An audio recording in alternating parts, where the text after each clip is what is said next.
Welcome to the Glytamins audio presentation. In the next 20 minutes, you will learn what gallstones are, what kinds of problems they can cause, and what you can do to get rid of them. Gallstones are nothing more than coagulated bile. Bile is the green alkaline liquid produced by the liver, which, among other things, helps us digest our food. The liver produces about 1 liter of bile a day and stores it in a muscular sac called the gallbladder. The gallbladder then squirts this bile down a tube called the common bile duct into the small intestines to mix with the food that comes from the stomach. Well, that's what's supposed to happen. Unfortunately, with nutritional deficiencies and exposure to certain toxins, bile can thicken and form what is known as biliary sludge. When this biliary sludge forms, it makes it very hard for the gallbladder to get the bile into the small intestines. It's like trying to squeeze glue through a straw. It is out of this biliary sludge that gallstones are formed. Gallstones and biliary sludge disrupt the normal flow of bile, causing 3 different types of problems. The first set of problems is related to not getting enough bile into the intestines.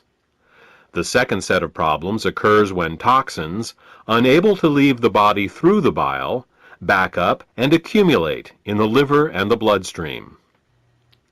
The third set of problems occurs when the bile, unable to get into the intestines, backwashes into the pancreas and liver. Let's start with the first set of problems and consider what happens when the bile becomes too thick or full of stones to reach the intestines in required amounts. The first thing that bile does in the small intestine is to neutralize the acidity of the food coming out of the stomach. In order to disinfect and digest the food that we eat, the stomach secretes hydrochloric acid. Did you ever wonder why the stomach doesn't digest itself? It's because the stomach has a special mucus layer that protects it from this hydrochloric acid. But the small and large intestine have no such protection. Instead, they rely on bile. Bile is a very alkaline substance, and when it comes into contact with the acidic food from the stomach, the acids are neutralized. If bile can't get into the small intestine in required amounts due to biliary sludge and gallstones, then stomach acids in the food are never fully neutralized. They can cause acid burns along the entire length of the small and large intestines, all 30+ feet of them. We experience this as indigestion, heartburn, ulcers, and all manner of digestive complaints. In essence, we are digesting our own intestines. The next thing that bile does in the intestine is to emulsify the fats and oils in the food that we eat. Emulsification is the process by which fats and oils are made water-soluble. To understand emulsification, think of soap. It's next to impossible to rinse grease off a dish with just plain water.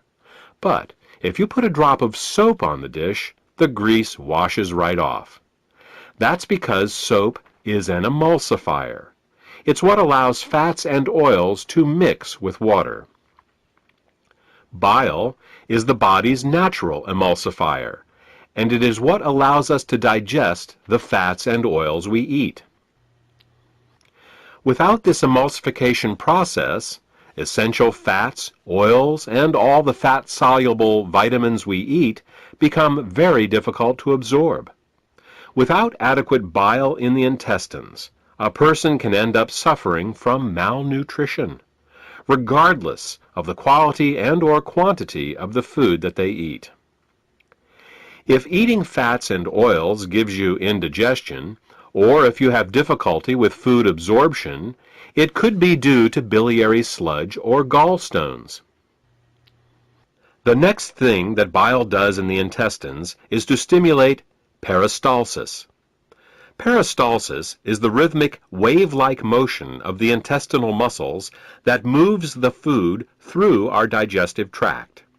If you don't get enough bile into your intestines, you're bound to be constipated, no matter how much fiber you eat. Some people have the misfortune of experiencing alternating constipation and diarrhea. This can be a very confusing experience, but the cause can be quite simple. Without sufficient bile, the hydrochloric acid-rich, partially digested food just sits in the intestines with no peristalsis. Thus, a person becomes constipated, but at the same time his or her intestines are being burned. When enough acids build up and the intestines can't take it anymore, they purge themselves with a bout of diarrhea.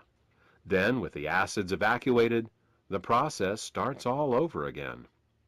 If you are experiencing problems with constipation, diarrhea, or both, biliary sludge and gallstones could be the cause.